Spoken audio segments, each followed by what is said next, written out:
I am Dr. Anjaya, Professor of History, Osmania University. From Hyderabad IGNOU Regional Center.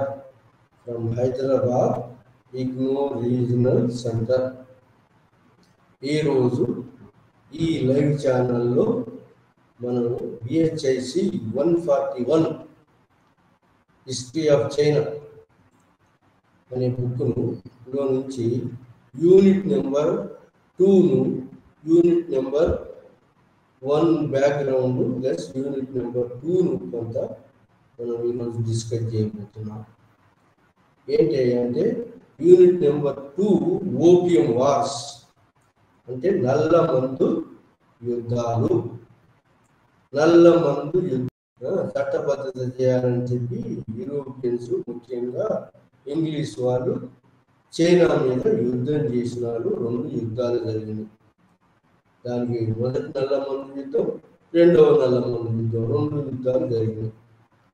మరి దీనికి గల కారణాలు, వాటి ఫలితాలు అవన్నీ మనం చదువుతాం. దీనికన్నా ముందు ఇక కొద్ది బ్యాక్గ్రౌండ్, ఒక 10 కింగ్డమ్గా అంటే మధ్య దేశంగా మాదే గొప్ప దేశము, మిగతా వాళ్ళంతా మాకు సామంతులుగా ఉంటారు.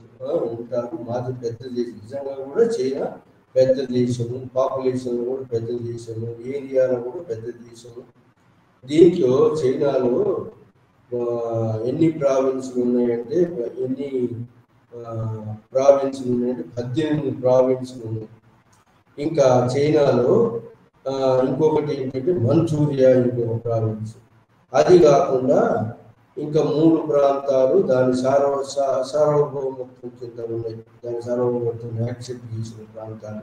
మూడవది అదేంటి అంటే టిబెట్, మంగోలియా, సింకియాంగ్ 3 ప్రాంతాలు. వాటి చైనా సార్వభౌమత్వాలు. డిపెండెంట్ స్టేట్స్ ఏంటి అంటే చైనాకు దక్షిణంగా ఉన్నటువంటి యొక్క డిపెండెంట్ స్టేట్స్ ఏంటంటే కొరియా, ఫార్మోజా, మరి ఇంకా వియత్నాం. సో అవి ఫార్మోజా, అవి ఇవి 3 కూడా డిపెండెంట్ స్టేట్స్గా ఉన్నటువంటి ఇంత పెద్ద విశాలమైనటువంటి భూభాగము. మరి చైనీయులు 2800 నుంచి రాజరిక వ్యవస్థ వచ్చింది. 2800 నుంచి మంచు పరిపాలన దాకా ఒక 8 రాజవంశాలు పరిపాలించినాయి. దాంట్లో షీ హుయాంగ్ అనే వాడు గ్రేట్ వాల్ ఆఫ్ చైనాను కట్టించాడు, మంగోల్ దాడి నిర్వహించడం కోసం. ఆ విధంగా 8 రాజవంశాలు పరిపాలించాయి. కానీ లాస్ట్ రాజవంశం ఏంటి అంటే మంచూ రూలర్స్. అదే హన్ డైనాసిటీ, మరి షాంగ్ డైనాసిటీ, హన్ డైనాసిటీ, మరి టాంగ్ డైనాసిటీ కాలాన్ని స్వర్ణయుగం ఉన్నారు. తర్వాత మింగ్ డైనాసిటీ, మంగోల్ డైనాసిటీ, తర్వాత లాస్ట్కు మరి ఈ యొక్క మంచూ డైనాసిటీ రూల్ ఎప్పుడంటే 1644 నుంచి 1911 దాకా మంచూ డైనాసిటీ. దీన్ని మోడర్న్ చైనా అని అంటారు. మోడర్న్ చైనాలో భాగం మంచూ డైనాసిటీ రూల్.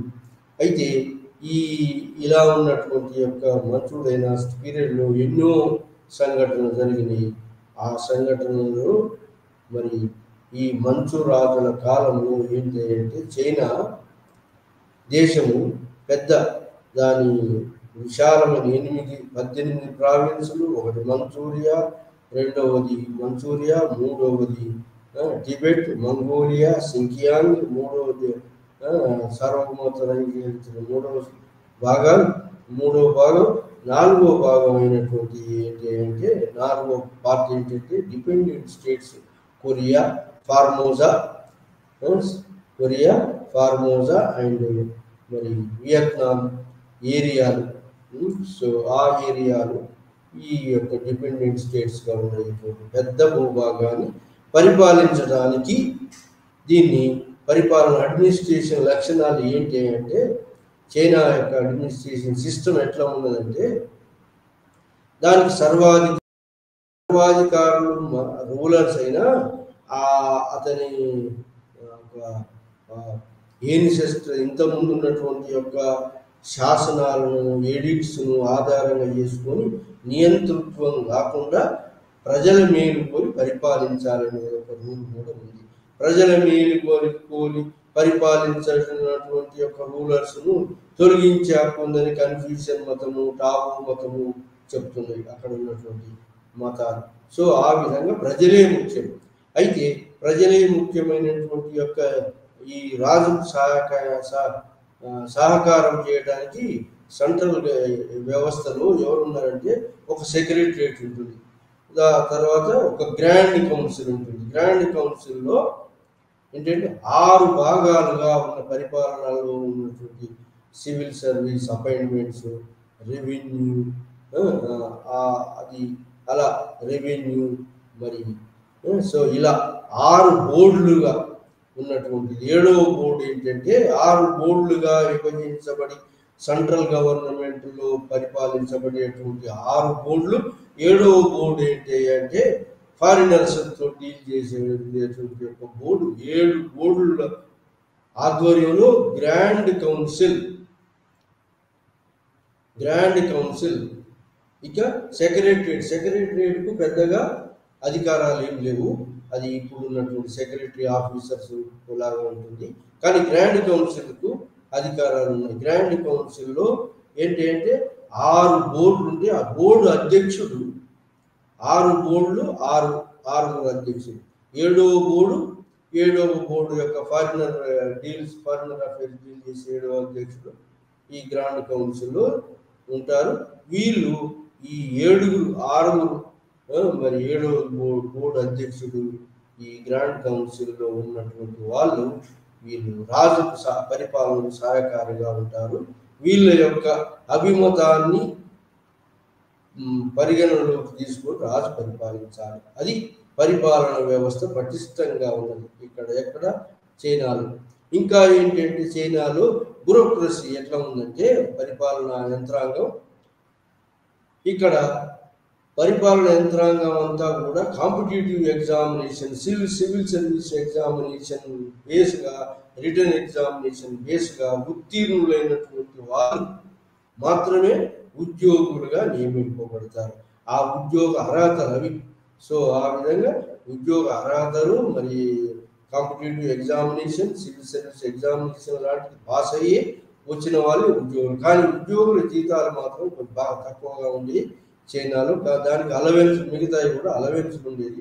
కానీ ఇలా ఉద్యోగుల జీతాలు తక్కువగా ఉండడం, అలవెన్స్ కొద్ది మాత్రం ఉండడం ఉద్యోగ వ్యవస్థ కరప్షన్కు దారితీసింది, లంచగొండితనానికి దారితీసింది అని చెప్తుంది బ్యూరోక్రసీ. ఇది కాకుండా సెన్సార్ బోర్డు అంటే క్రిటిసైజ్ చేసేటువంటి యొక్క రాజుకు వ్యతిరేకంగా ఎవరైతే కుట్రలు చేస్తున్న వాళ్ళని క్రిటిసైజ్ చేయటమే కాకుండా రాజుకు ఇన్ఫర్మేషన్ ఇచ్చేటువంటి యొక్క సెన్సార్ బోర్డు కూడా ఉన్నది.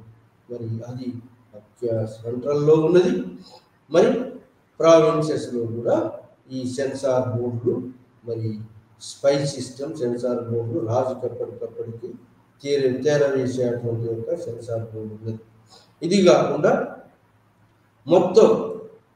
మొత్తం ఎంపైర్ను, పెద్ద రాజ్యాన్ని, ఇది ఎంపైర్ను మరి మొత్తం దాన్ని ప్రిఫెక్టులుగా విభజించారు.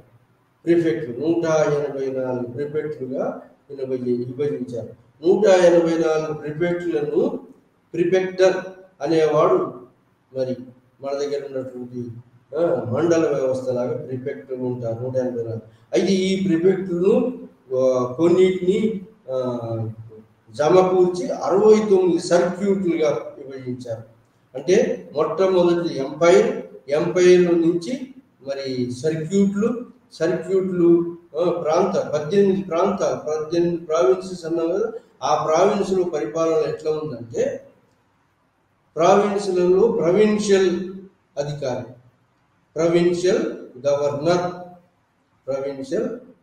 ఉంటాడు. ప్రావిన్సెస్లో ప్రొవిన్షియల్ గవర్నర్ ఉంటాడు, ప్రొవిన్షియల్ అధిపతి, ప్రాంతీయ గవర్నర్. ఆ 18 ప్రావిన్సెస్ మెయిన్ భాగం 18 ప్రావిన్సెస్ మెయిన్ చైనా భాగం 18 ప్రావిన్సులు విభజించబడితే ఆ ప్రావిన్సెస్ను మరి పరిపాలించే గవర్నర్ ఉంటాడు లేదా వైస్రాయ్, గవర్నరు లేదా రాజు ప్రతినిధి వైస్రాయ్ ఉంటాడు.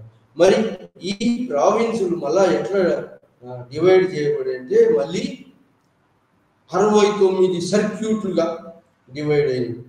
69 సర్క్యూట్లుగా డివైడ్ అయింది. 69 సర్క్యూట్ల మీద ఎవడు పెద్దవాడు? తావోతై అనేవాడు పరిపాలన చేసేవాడు. ఏది ఆ సర్క్యూట్, ఒక్కొక్క సర్క్యూట్ మీద తావోతై అనేవాడు ఉంటాడు. అడ్మినిస్ట్రేషన్ అతను సివిల్ క్రిమినల్ వ్యవహారాలు, లా అండ్ ఆర్డర్ అంతా చూసుకుంటారు. అంటే ప్రొవిన్షియల్ గవర్నర్ లేదా వైస్రాయ్ కూడా civil criminal law and order అంతా కూడా వాడు కూడా మెయింటైన్ చేస్తాడు. ఇది ప్రొవిన్షియల్ గవర్నర్ ఆర్ వైస్రాయ్. అట్లే మరి సర్క్యూట్ మీద ఉన్నటువంటి హెడ్ తావోతై కూడా సివిల్ క్రిమినల్ మరి లా అండ్ ఆర్డర్ కూడా మెయింటైన్ చేస్తాడు.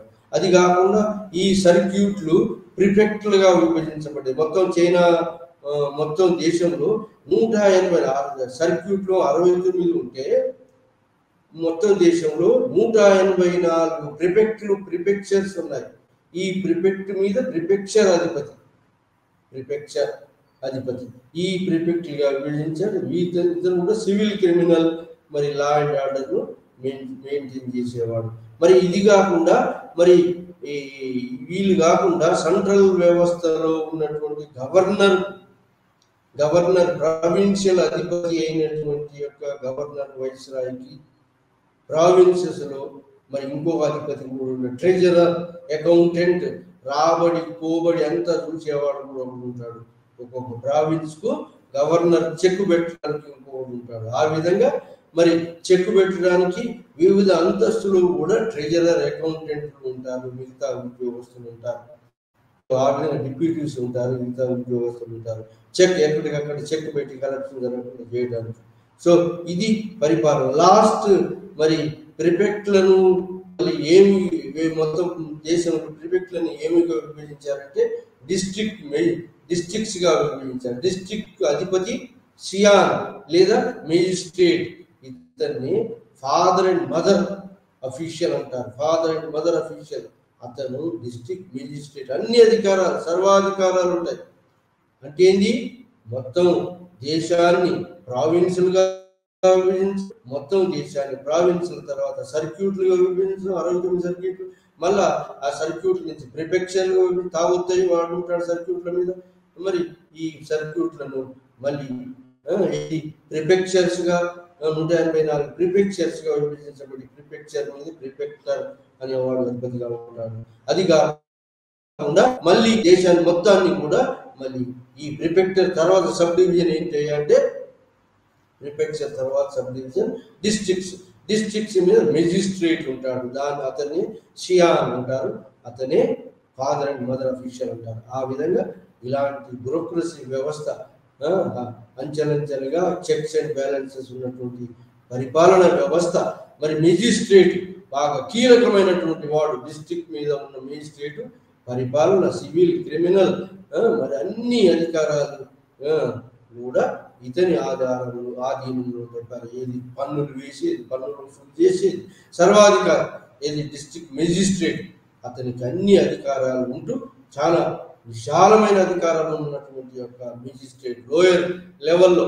ఆ తర్వాత ఇంకా ఫర్దర్ లెవెల్లో లోయర్ అడ్మినిస్ట్రేషన్ విలేజ్లో village heads, village community heads లేదా విలేజ్ పంచాయతీ లాంటి సిస్టమ్ విలేజ్లో ఉంది. ఇలాంటి పర్ఫెక్ట్ అడ్మినిస్ట్రేషన్ సిస్టమ్ ఉన్నది. ఇలాంటి మరి ఎక్కడికక్కడ లా అండ్ ఆర్డర్ చూసేవాడు, మరి పరిపాలన చూసేవాడు, మరి అకౌంట్స్ ఆడిట్ అకౌంట్స్ మెయింటైన్ చేసేటువంటి వాడు, చెక్స్ అండ్ బ్యాలెన్సెస్, ట్రెజరర్స్ కూడా ఉండటం. ఇలాంటి పరిపాలన వ్యవస్థ బ్రహ్మాండంగా ఉన్నది చైనాలో. బేసిక్ ఏంటంటే ఫ్యామిలీ సిస్టమ్. ఇక్కడ ముఖ్యంగా ఎకానమీలో పాల్పంచుకున్నటువంటి చైనీస్ సొసైటీలో ఎవరైతే ఫార్మర్స్, రైతులు ముఖ్యం. ఆ తర్వాత ఆర్టిజాన్స్, చేతి వృత్తులు. ఆ తర్వాత మర్చెంట్స్ అండ్ ట్రేడర్స్. ఎకానమీలో పాల్పంచుకున్నటువంటి ముఖ్యమైనటువంటి వర్గం వాళ్ళు. ఇది చైనాలో వర్గాలు. ఇంకా వీళ్ళ మీద ఉన్నటువంటి వాళ్ళు ఇంటలెక్చువల్ గ్రూప్. అది తర్వాత రిలీజియస్ గ్రూప్. ఇది 5 తెగలుగా ఉంది. కానీ ముఖ్యమైనటువంటి ఎకనామిక్ డీల్ ఉన్నటువంటి వాళ్ళు 3 వర్గాలు. ఒకటి ఫార్మర్స్, రెండవది ఆర్టిజాన్స్, మూడవది ఏంటి అంటే merchant, traders and merchant economy. So ఇలాంటి వ్యవస్థలో మరి లోయర్ అఫీషియల్స్ కూడా ఉన్నారు. ఎక్కడికక్కడిగా లోయర్ అఫీషియల్స్ కూడా ఉన్నారు. వీళ్ళ జీతాలు బాగా తక్కువగా ఉంటుంది. ఇంకోటి, ఈ అఫీషియల్ వ్యవస్థ ఎట్లా అంటే ఈ ప్రతి 3 సంవత్సరాలకు ఒకసారి కాంపిటేటివ్ బేస్ మీద civil service written examination base మీద తీసుకున్నటువంటి ఆఫీసర్స్ను, ఆ బ్యూరోక్రసీని ప్రతి 3 సంవత్సరాలకు ఒకసారి ట్రాన్స్ఫర్ చేసేటువంటి సిస్టమ్ ఉండేది. ఒకే దగ్గర ఉంటే కరెక్ట్గా తయారైతుందని ట్రాన్స్ఫర్ చేసే సిస్టమ్ ఉండేది. అయినప్పటికీ తక్కువ జీతాలు ఉండటం, వాళ్ళు కరప్షన్కు ఇది వ్యవస్థ వచ్చింది అని చెప్పి ఉన్నది ఎవిడెన్సెస్. సో ఆ విధంగా మరి ఈ యొక్క అఫీషియల్ బ్యూరోక్రసీ ప్రతి 3 సంవత్సరాలకు ఒకసారి ట్రాన్స్ఫర్ చేయబడినటువంటి ఉద్యోగ వ్యవస్థ ఉన్నది. ఇలాంటి పటిష్టమైనటువంటి పరిపాలనా సిస్టంలో ఇంకా ముఖ్యమైనటువంటిది ఏంటంటే ల్యాండ్ రెవెన్యూ. ఎవరు ఇదంతా చూసేది? Magistrate, district magistrate, land revenue, salt board, salt tax లేదా customs tax, salt customs board, ఆ తర్వాత ఈ grains market head, market board, అలా వివిధ బోర్డుల ఆజిమాయిస్ని, లా అండ్ ఆర్డర్ను, సివిల్ క్రిమినల్ తగాదాలను, అవన్నిటిని కూడా ఇష్యూస్ను పరిష్కరించేవాడు డిస్ట్రిక్ట్ మెజిస్ట్రేట్. అతన్నే సియాన్ అంటారు లేదా డిస్ట్రిక్ట్ మెజిస్ట్రేట్. ఇది ముఖ్యమైనటువంటి యొక్క పరిపాలనా వ్యవస్థ లోయర్ లెవెల్లో ఉంటుంది. ఆ తర్వాత విలేజ్ వైజ్గా ఉంటుంది. సో ఇది మరి పరిపాలన వ్యవస్థలో ఉన్నటువంటి యొక్క ముఖ్యమైనటువంటి అంశాలు. సో ఇదిగా రెవెన్యూ వివిధ ల్యాండ్ రెవెన్యూ ఉంది, కస్టమ్స్ డ్యూటీ ఉంది. ఇదంతా మెజిస్ట్రేట్, డిస్ట్రిక్ట్ మెజిస్ట్రేట్ నిర్ణయిస్తాడు కస్టమ్స్ డ్యూటీ. తర్వాత సో ఇది మరి ఇంకా salt tax, food grains collection చేసేటువంటి బోర్డు, ఆ బోర్డులతో పరిపాలన వ్యవస్థ అంతా డిస్ట్రిక్ట్ మెజిస్ట్రేట్ కీలకం. సో అది పరిపాలన వ్యవస్థ. ఆర్మీ, ఇది కాకుండా ఆర్మీ ఏంటంటే చైనాలో ఆర్మీ ఎట్లాంటిదంటే చైనాలో పెద్ద ఆర్మీ, విశాలమైన భూభాగము. మరి కాబట్టి విశాలమైన భూభాగంలో కంట్రోల్ చేయడానికి పెకింగ్లో రాజు రక్షణగా క్యాపిటల్లో 4000 మంది సోల్జర్స్ ఉండేవారు. ప్రావిన్సెస్లో 6000 మంది ఒక్కొక్క ప్రావిన్స్లో సోల్జర్స్ ఉండేవాళ్ళు. సోల్జర్స్ మరి లా అండ్ ఆర్డర్, క్రిమినల్, మరి ఈ వ్యవహారాలన్నింటిలో లా అండ్ ఆర్డర్ మెయింటైన్ చేయడానికి ప్రావిన్సెస్లో 6000 మంది సైన్యం ఉండేది. కానీ ఈ సైన్యము మోడర్నైజేషన్, ఫైర్ ఆర్మ్స్, ఇవన్నీ మరి ఈ ఫారినర్స్ ఎట్లయితే డెవలప్ అయినో అలా డెవలప్. కానీ ఏన్షియంట్ చైనా మరి ప్రపంచానికి ఇచ్చింది ఏంటంటే మొట్టమొదటిసారి ఇది ఈ గోడ గడియారాలు, ఇనుప గడియారాలను మొట్టమొదటిసారి చైనీయులు కనిపెట్టారు. సిస్మోగ్రఫ్ను కూడా చైనీయులు కనిపెట్టారు. ఫైర్ ఆర్మ్స్ను కూడా చైనీయులే కనిపెట్టారు. ఇంకోటి కాగితం కూడా చైనాలో నుంచి వచ్చింది. ఇది ఇంకా పింగాణి వస్తువులు, ప్రసలిన్ వస్తువు, ఇంకా టీ, కాఫీ, టీకి ప్రసిద్ధి. సో ఇలా మరి సిల్క్ ట్రేడ్ చైనా ప్రసిద్ధి. ఈ విధంగా చైనాలో ఉన్నటువంటి వస్తువులు కొనడానికి కోసం వాటి మీద ఆధిపత్యం సంపాదించాలని చెప్పి మరి ఫారినర్స్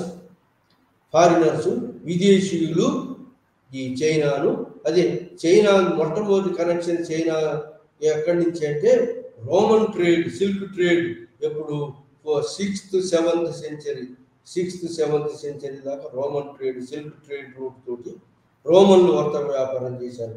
ఆ తర్వాత కాన్స్టాంటినోపుల్లో ఇది ఈ యొక్క సిల్క్ తయారు కావడంతో ఆ సిల్క్ వ్యవస్థ, ఈ చైనా సిల్క్ గిరాకీ తక్కువైంది. అయినా కూడా చైనాలో టీ, మరి ఈ ప్రొసలిన్, మరి ఇంకా మిగతా వస్తువులకు బాగా గిరాకీ ఉండేది. ఆ విధంగా చైనా వాళ్ళు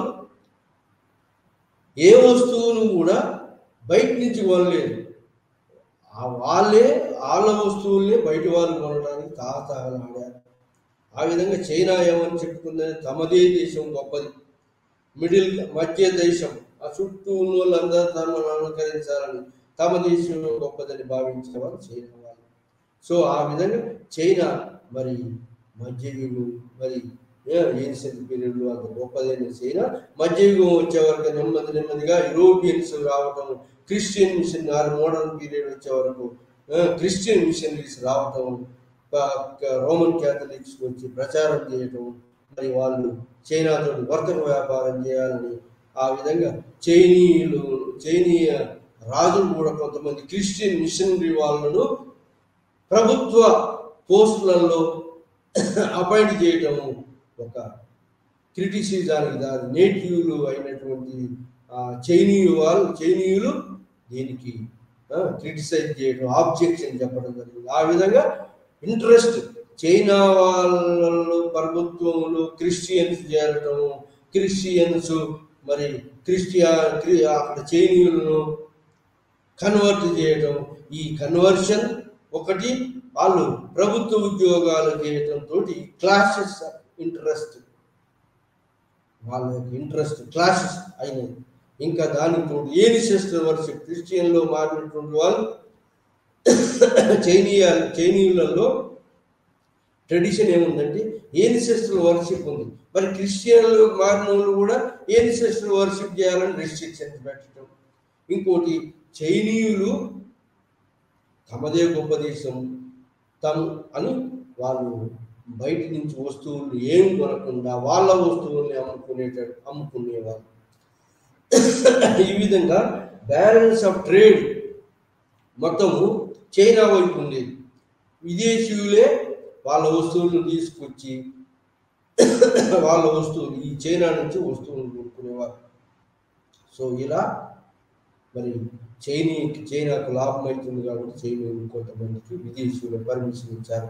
ఆ విధంగా మొట్టమొదటిసారి చైనాలో ప్రవేశించినటువంటి వాళ్ళు ఎవరంటే 1615లో పోర్చుగీస్ వాళ్ళు వచ్చారు. ఆ తర్వాత పోర్చుగీస్ వాళ్ళ తర్వాత 1516లో పోర్చుగీస్ వాళ్ళు వచ్చారు. తర్వాత 1604లో డచ్ వాళ్ళు వచ్చారు. 1637లో ఇంగ్లీష్ వాళ్ళు వచ్చారు. ఆ తర్వాత ఫ్రెంచ్ వాళ్ళు వచ్చారు. 1780 ప్రాంతంలో అమెరికన్స్ వచ్చారు.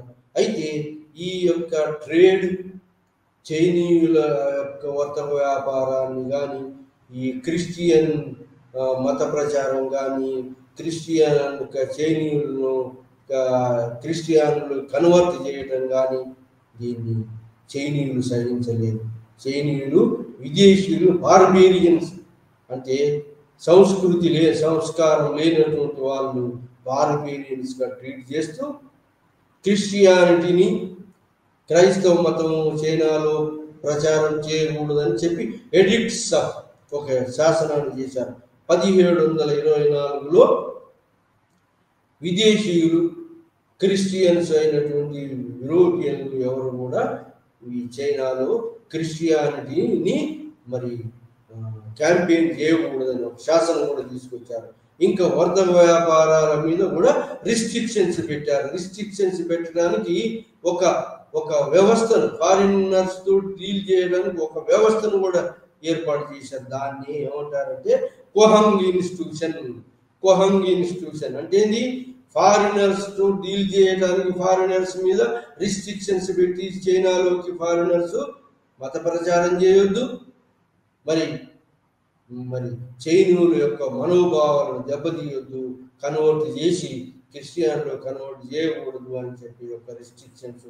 ఇంకోటి చైనాలో వర్తక వ్యాపారం ఓపెన్గా పెట్టకుండా రిస్ట్రిక్షన్స్, ఓన్లీ క్యాంటీన్ మకావో తప్ప మిగతా ఏరియాలకు రాకూడదు అని వర్తక వ్యాపారం మీద కూడా రిస్ట్రిక్షన్స్ పెట్టారు.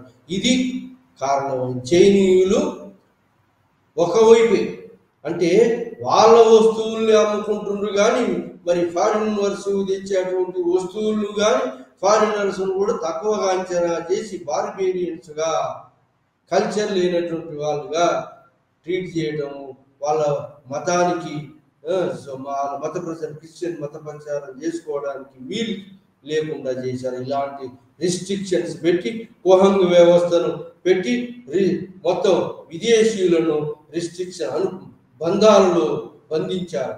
సో దానితోటి మరి ఈ యొక్క క్లాషెస్ ఆఫ్ ఇంట్రెస్ట్ మీద క్లాషెస్ వచ్చినాయి ఇద్దరి మధ్యలో. ఎవరెవరి మధ్యలో? విదేశీయుల మధ్యలో, చైనీయుల మధ్యలో. ఆ విధంగా చైనాలో బాగా పాపులారిటీలోకి వచ్చినటువంటి యొక్క విదేశీయుల యొక్క ఫ్యాక్టరీస్ ఎవరంటే ఇంగ్లాండ్ క్యాంటీన్లో వర్త వ్యాపారం చేస్తూ క్యాంటీన్లో ఒక ఫ్యాక్టరీని ఏర్పాటు చేశారు. ఎవరు? ఇంగ్లాండ్ వాళ్ళు, అంటే బ్రిటిష్ వాళ్ళు. ఆ విధంగా అక్కడి నుంచి ఆపరేషన్ చేస్తూ అక్కడ క్యాంటీన్లో ఏది వస్తువులు కొనేటువంటి వ్యవస్థ, మరి వస్తువులు అమ్మే వ్యవస్థ ఉన్నటువంటి యొక్క ఫ్యాక్టరీని పెట్టుకొని ఆ ఫ్యాక్టరీ కొంత ఆర్మీని కూడా పెట్టుకున్నారు.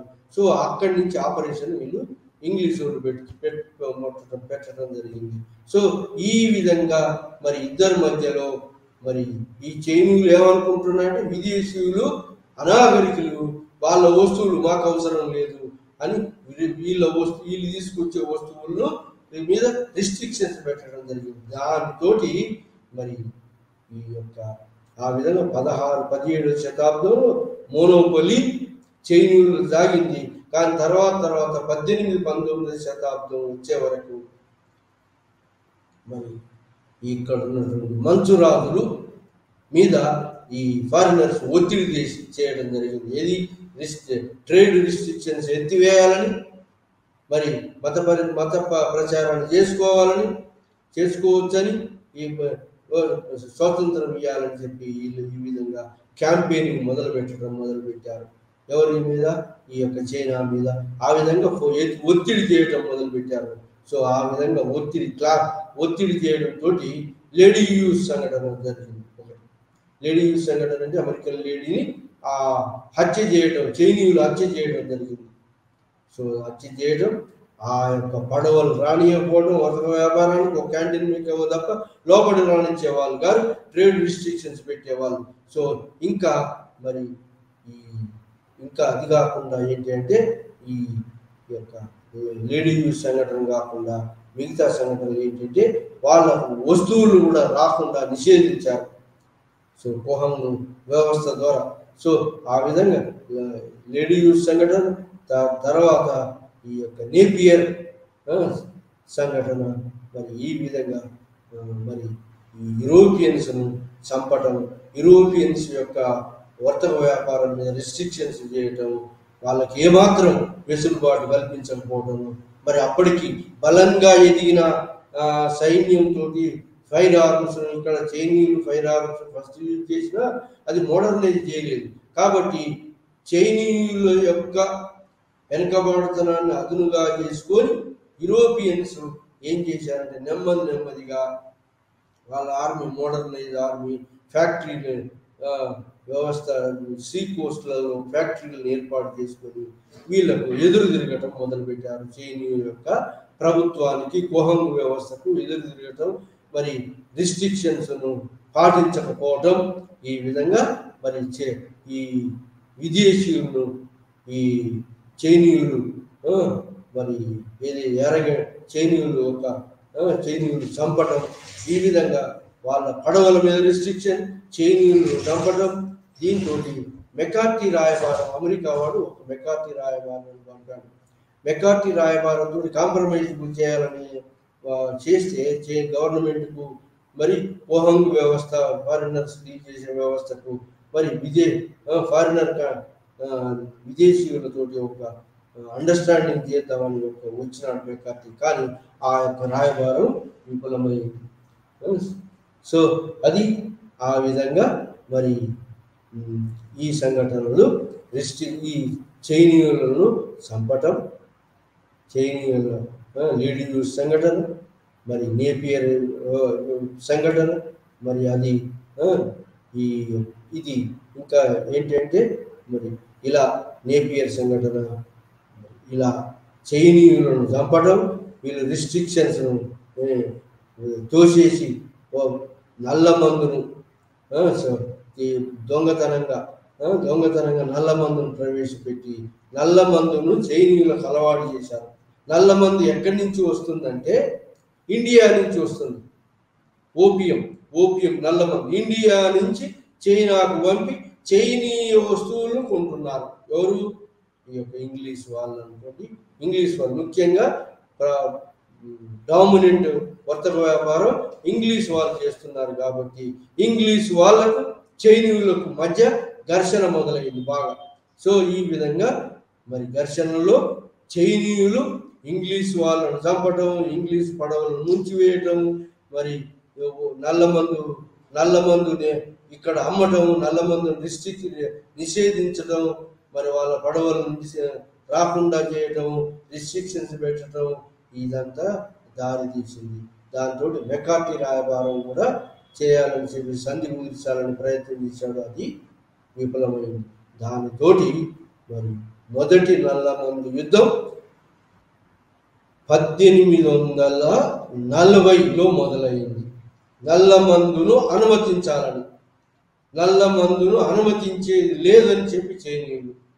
సో ఈ విధంగా మరి చైనీయుల మధ్యలో బ్రిటిష్ వాళ్ళ మధ్యలో కొట్లాట మొదలై మరి యూరోపియన్స్ యొక్క పడవలను సీజ్ చేయడం, మరి యూరోపియన్స్ వర్తక వ్యాపార రిస్ట్రిక్షన్స్ పెట్టడం, యూరోపియన్స్ చంపడం, మరి దీనికి వ్యతిరేకంగా మరి బ్రిటిష్ వాళ్ళు మరి ఈ యొక్క టెర్రనోవా అనేవాడు మరి ఒక చైనీయులను చంపాడు.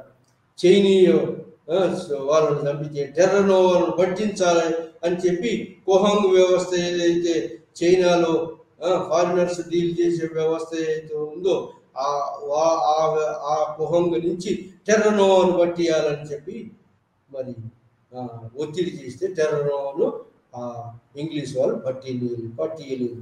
సో దాంతో మరి ఘర్షణ మొదలై అది మొదటి నల్ల మందు యుద్ధానికి దారి తీసింది.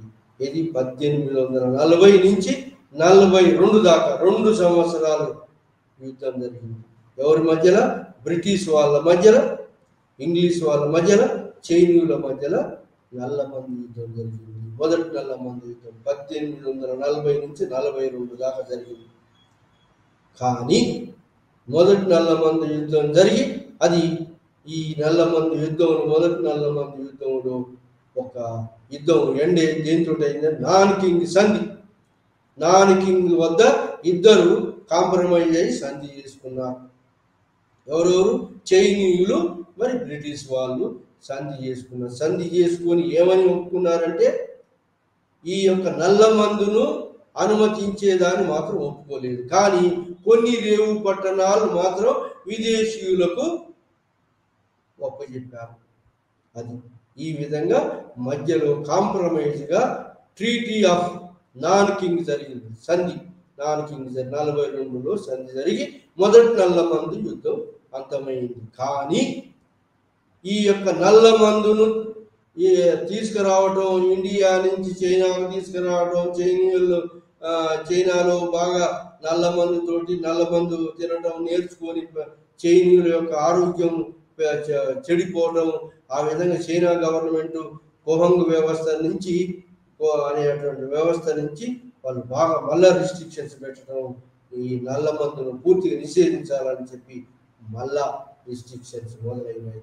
అయితే కొన్ని రేవు పట్టణాలు మాత్రం ఒప్పచెప్పారు. మొదటి నాన్కింగ్ సంధి ఎండ్ అయింది. దాని తర్వాత మళ్ళీ 18 ఇది టెంపరీగా సంధి జరిగిందే కానీ నల్ల మందును చట్టబద్ధం చేయకపోవడంతో మళ్ళీ ఘర్షణ మొదలై లోర్చాయారో అనే ఒక పడవను, నల్ల మందు తీసుకొచ్చే పడవను చైనీయుల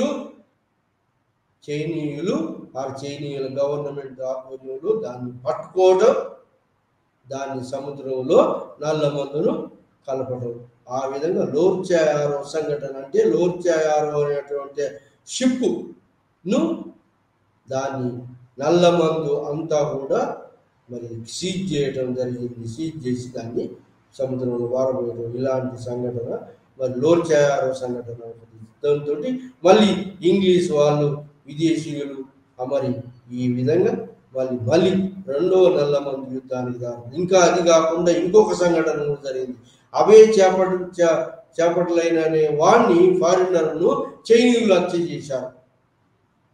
అవే చేపట్లైన వాడిని హత్య చేయడం అంటే ఆ హత్యకు కారణం చైనీయులు కాబట్టి ఆ ఎవరైతే హత్య చేసిన వాళ్ళను మాకు అప్పచెప్పాలని చెప్పి ఇంగ్లీష్ వాళ్ళు డిమాండ్ చేయడం. కానీ ఈ చైనీయులు అప్పచెప్పకపోవడం. ఇది ఇంకోటి, నల్ల మందును చట్టబద్ధత చేయలేదు. కాబట్టి 1856లో మళ్ళీ రెండవ నల్ల మందు యుద్ధం మొదలైంది. 1856లో రెండవ నల్ల మందు యుద్ధం మొదలై 4 సంవత్సరాలు నడిచింది. రెండవ నల్ల మందు యుద్ధం 56 నుంచి 1860 దాకా జరిగింది. 4 సంవత్సరాలు జరిగి ఈ 4 సంవత్సరాల యుద్ధంలో చైనీయులు ఓడిపోయారు. చైనీయులు ఓడిపోవడానికి గల కారణం ఏంటి అంటే చైనా పెద్ద దేశం, ఆర్మీ చాలా ఉంది, కానీ అది ఆధునీకరింపబడలేదు. ఆధునిక ఆయుధాలను ఈ యూరోపియన్స్ యూజ్ చేయడం మొదలుపెట్టారు. దాంట్లో ఇంగ్లీష్ వాళ్ళు ఎక్కువ క్యాంటీన్ మకావో నుంచి వాళ్ళు డామినెంట్గా వర్తక వ్యాపారం చేస్తున్నారు. ఈ విధంగా వాళ్ళకి ఇచ్చిన నాన్కింగ్ సంధిలో ఉన్నటువంటి యొక్క అంశాలను వ్యతిరేకిస్తూ ఈ ఇంగ్లీష్ వాళ్ళు దాన్ని వ్యతిరేకంగా వర్తక వ్యాపారం చేయటం, రిస్ట్రిక్షన్స్ ఏవి పాటించకపోవటం, నల్ల మందుని తీసుకురావటం, మరి ఈ సంఘటనలు లోర్చాయారు అనే పడవను పట్టుకోవటం, నల్ల మందుని సీజ్ చేయటం, అవే చేపట్టలేని వాళ్ళని హత్య గావించబడటం, దాన్ని హత్య గావించబడడానికి కారకులైన వాళ్ళను మరి పట్టించాలని ఇంగ్లీష్ వాళ్ళు డిమాండ్ చేయడం, వీళ్ళు పట్టించకపోవటం చైనీయులు. సో అది రెండవ నల్ల మందు యుద్ధానికి కారణమైంది. ఆ విధంగా రెండవ నల్ల మందు యుద్ధానికి కారణమైన తర్వాత ఆ విధంగా రెండవ నల్ల మందు యుద్ధం మరి 56 నుంచి 1856 నుంచి 1865 4 సంవత్సరాలు సాగి ఈ యుద్ధంలో చైనా కంప్లీట్గా ఓడిపోయింది. చైనా అంతకుముందు ఈ మొదటి నల్ల మందు యుద్ధంలో కొంతవరకే చైనా వెనుకకు తగ్గి కొంతవరకే కానీ తగ్గి కొన్ని రేవు పట్టణాలు, కొన్ని వసతులు ఫారినర్స్ కల్పించింది.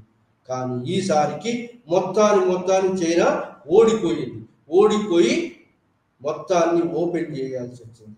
ఎవరు? మంచరాజులు చైనా ఈ విదేశీయులకు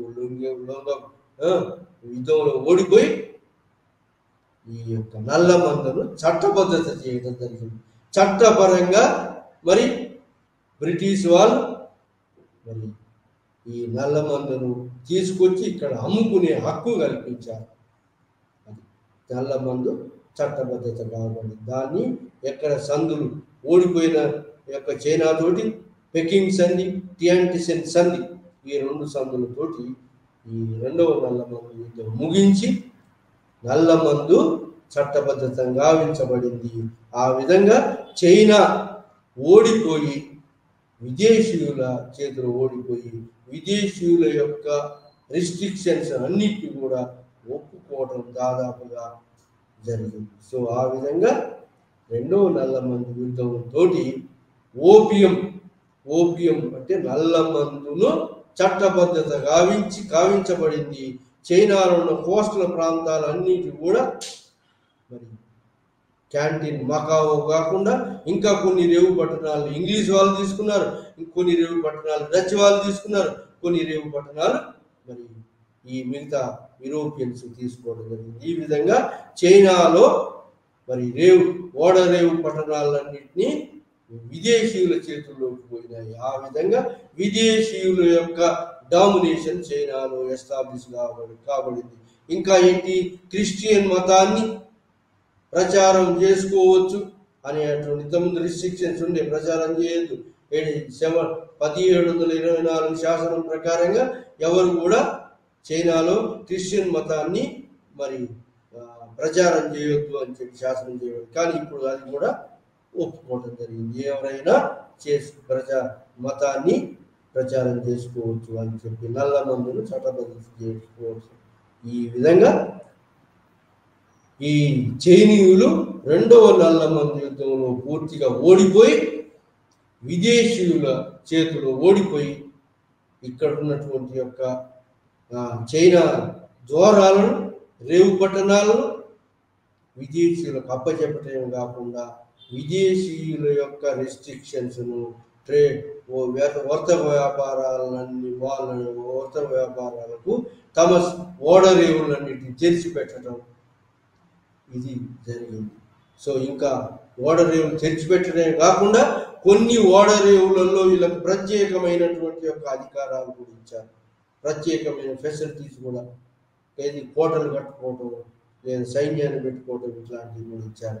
ఆ విధంగా దీన్ని ఏమన్నారంటే స్పియర్ ఆఫ్ ఇన్ఫ్లుయెన్సెస్.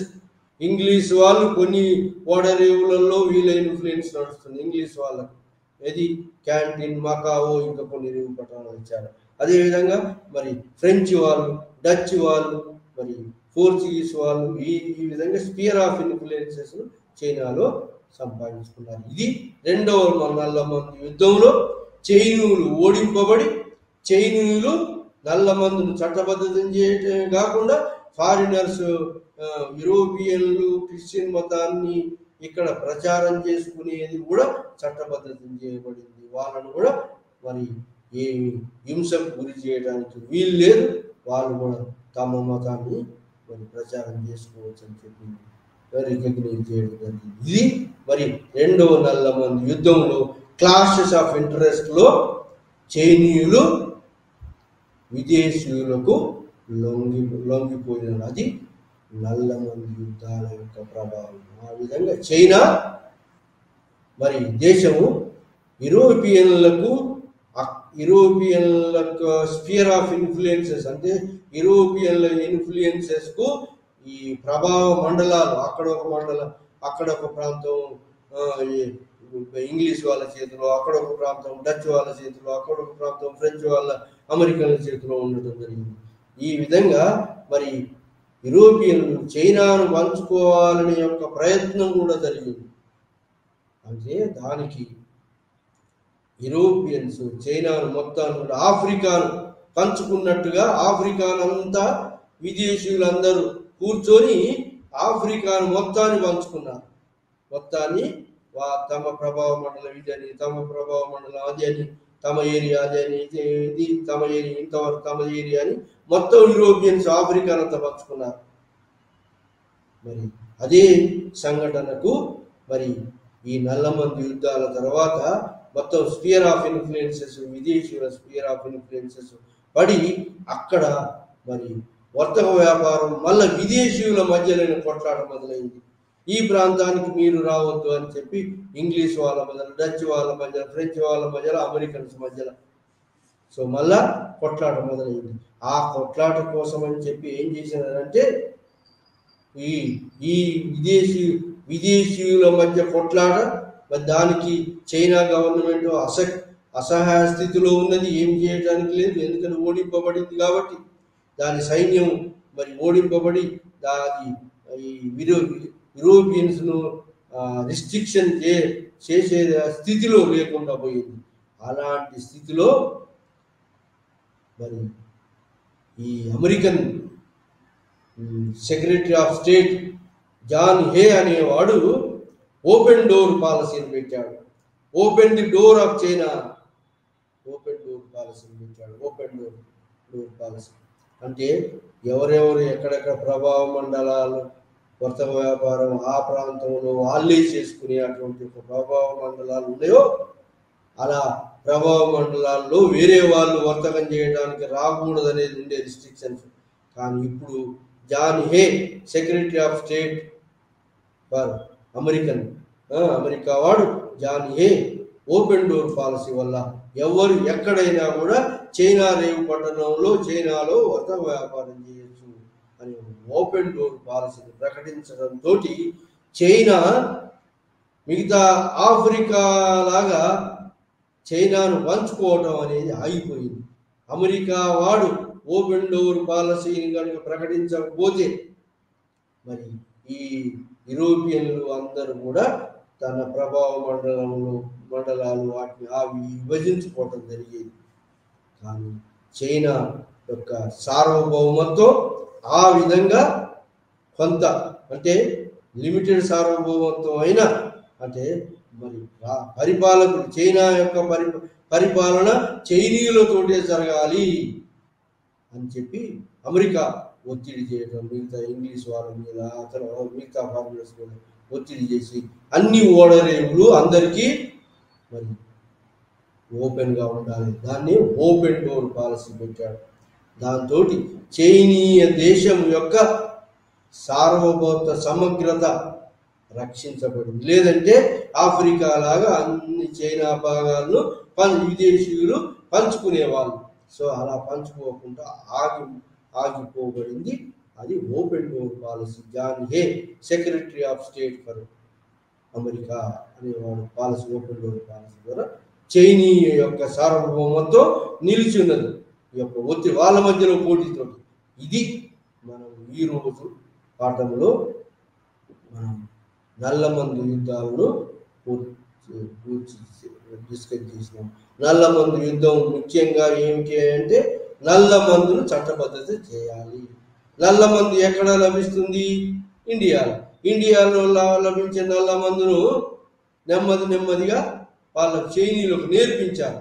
మన ఇండియాలో కనుక ఇంగ్లీష్ వాళ్ళు వచ్చి ఈ టీ కాఫీలు నేర్పారు. అక్కడ టీ కాఫీ తోటలు వాళ్ళే పెంచి ఇండియన్స్కు ఆ టీ కాఫీ తాగడం అలవాటు లేదు. ఆ టీ కాఫీ తోటలు మన దగ్గర లేవు అంతకుముందు. అయితే ఈ విదేశీయులు వచ్చి ప్లాంటేషన్ టీ కాఫీ తోటలు పెంచి టీ కాఫీని ఫ్రీగా బాగా రద్దీ ఉన్న చోట్ల పెట్టి అలవాటు చేసి పొద్దున్నే టీ తాగాలి అని అటువంటి అలవాటు చేశారు.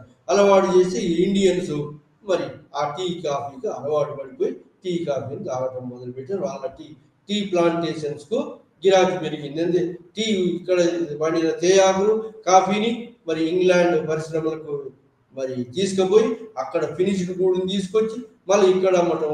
ఆ విధంగా వాళ్ళ యొక్క పరిశ్రమలకు మరి ఈ రా మెటీరియల్ చైనా నుంచి కూడా రా మెటీరియల్ ఇంగ్లాండ్లో ఇండస్ట్రియల్ రెవల్యూషన్ జరిగింది కాబట్టి రా మెటీరియల్ అవసరమైంది ఇండస్ట్రీస్. కాబట్టి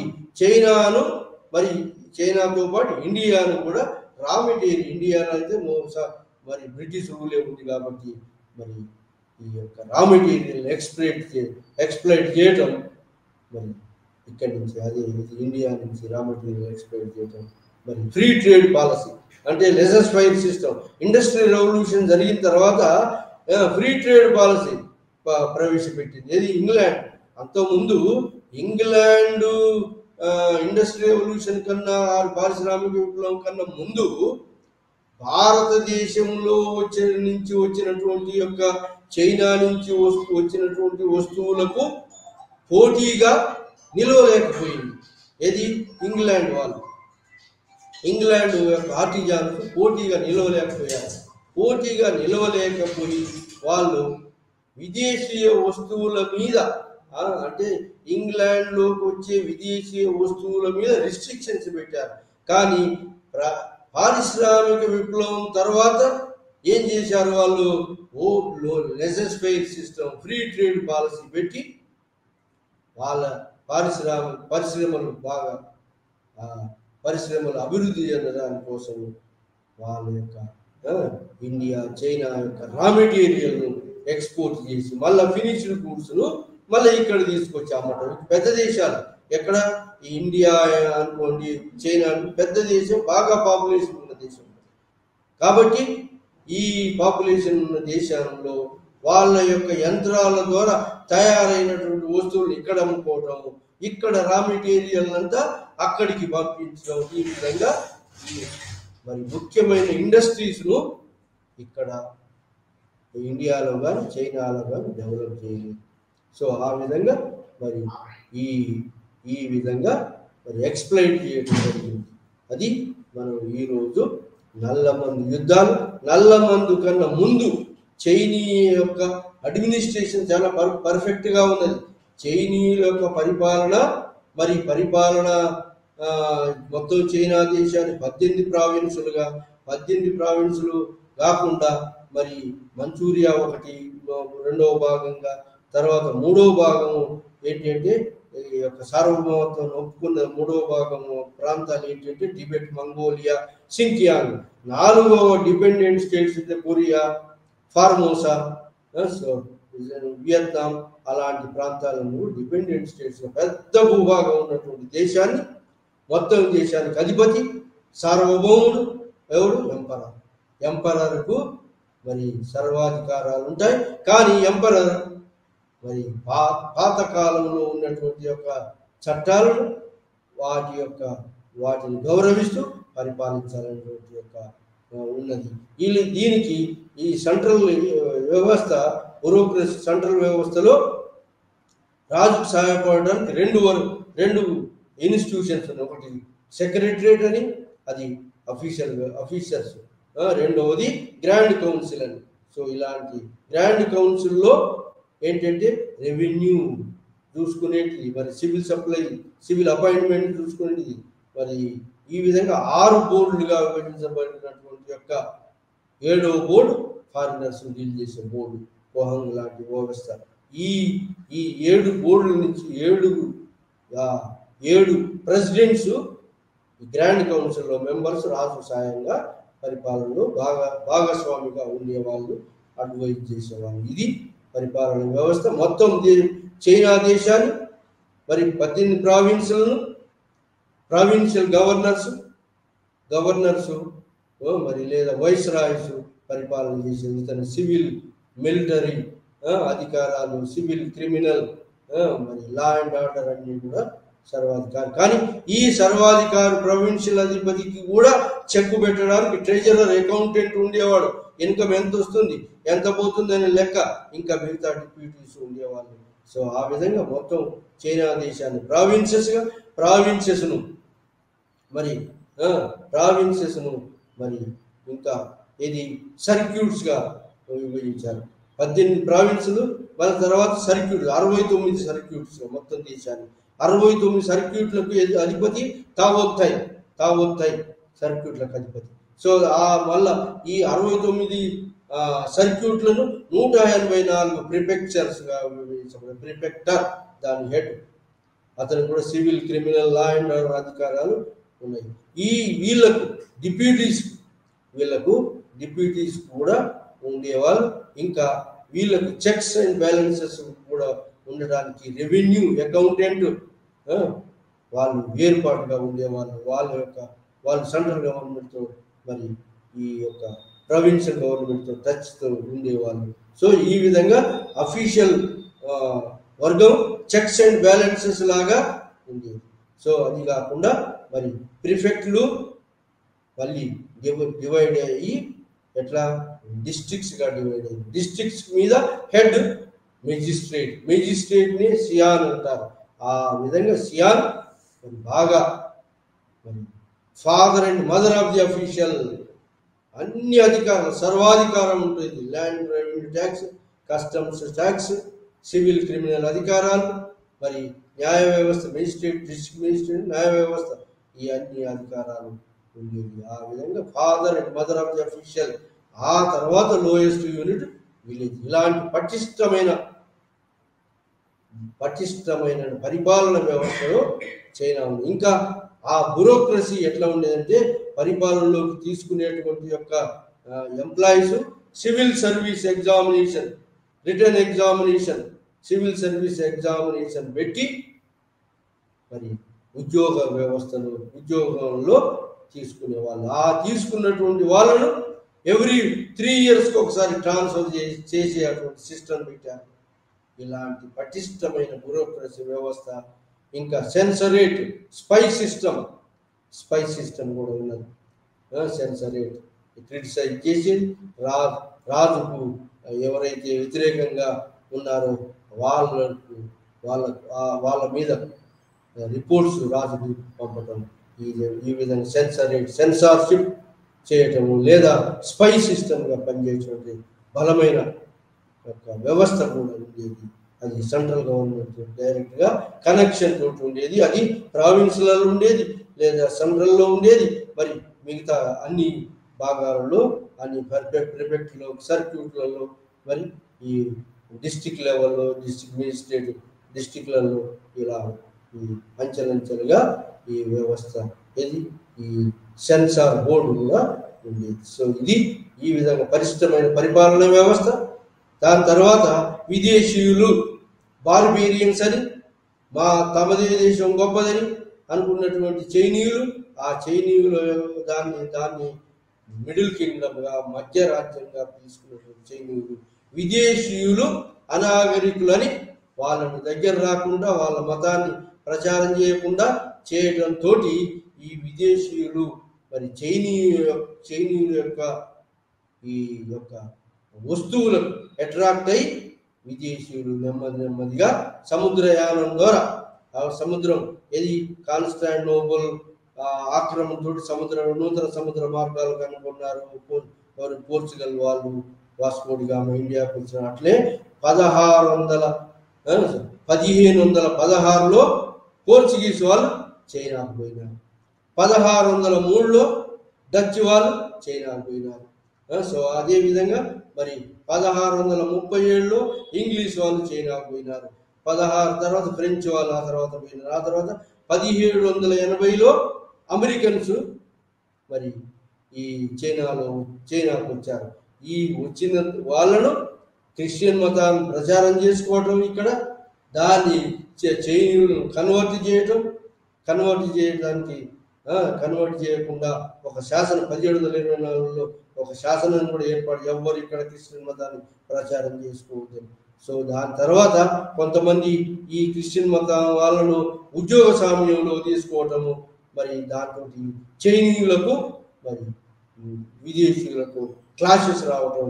దాని తర్వాత మరి ఈ విధంగా ఏన్సెస్ట్రల్ వర్షిప్, మరి ఏ క్రిస్టియన్ మతంలో కన్వర్ట్ అయిన వాళ్ళు కూడా ఏన్సెస్ట్రల్ వర్షిప్ చేయాలని చెప్పి ఆ చైనాలో ఏన్సెస్ట్రల్ వర్షిప్ అనేది మరి పాత సాంప్రదాయం గౌరవించడం, ఇది మరి క్రిస్టియన్ మతం వాళ్ళు అగౌరవపరచడం, దాంతో క్లాషెస్ ఆఫ్ ఇంట్రెస్ట్ రావటం.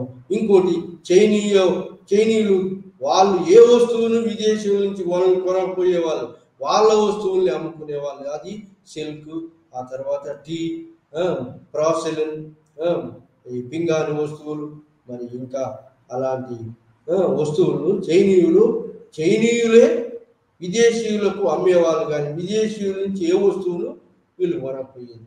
సో ఆ విధంగా రిస్ట్రిక్షన్స్ పెట్టి ఒక కోహంగ్ వ్యవస్థను పెడితే కోహంగ్ వ్యవస్థ రిస్ట్రిక్షన్స్ బాగా పెట్టడంతో మరి ఈ యొక్క పర్మిషన్ తీసుకొని ఫ్యాక్టరీలు ఏర్పాటు చేసుకున్న విదేశీయులు నెమ్మదిగా బలంగా తయారై వాళ్ళ మీద మరి ఒత్తిడి చేశారు.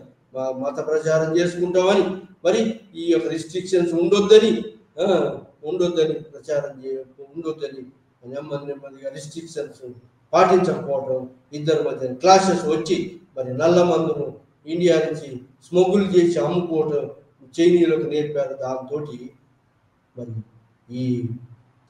మొదటి నల్ల మందు యుద్ధంను చట్టబద్ధత చేయాలి, రిస్ట్రిక్షన్స్ పెట్టొద్దు అనేటువంటి మొదటి నల్ల మందు యుద్ధం 1840-42 మధ్యలో జరిగింది. ఈ జరగడానికి గల కారణాలు ఏంటంటే విదేశీయులు చైనీయులు చంపడం, చైనీయులు విదేశీయులు చంపడం, విదేశీయులు చైనీయులను చంపడం.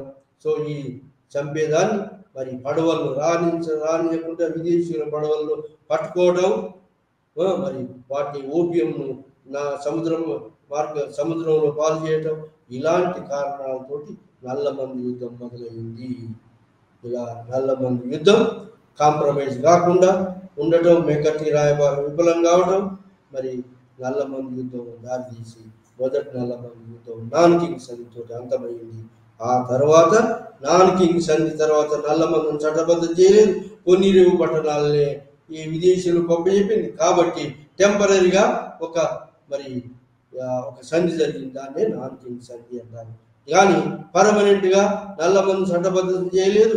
విదేశీయులు అప్పటికే విదేశీయుల యొక్క సైనిక బలానికి ముందు చైనీయ సైనిక బలం నిలవదని మొదటి నల్లమంది యుద్ధంలో తేలిపోయింది. కాబట్టి రెండో నల్లమంది యుద్ధానికి మళ్ళా విదేశీయులు వీరు పెట్టిన రిస్ట్రిక్షన్స్ కాదని మరి లోర్చావరం సంఘటన పడవను ముంచి విదేశీయుల పడవను చైనీయులు పట్టుకోవడం, అభేచాపడలైన ఫారినర్ను హత్య చేయటం రెండవ నల్లమంది యుద్ధం దారి తీసి 1856 నుంచి మరి 60 దాకా రెండవ నల్లమంది యుద్ధం జరిగి ఆ తర్వాత టిఎన్టిసిన్ పెకింగ్ సంధి తోటి అంతమై చైనీయులు ఓడింపబడి అన్నిటికీ ఒప్పుకోవడం జరిగింది. అది ఓపియం వార్స్ యొక్క ఫలితం.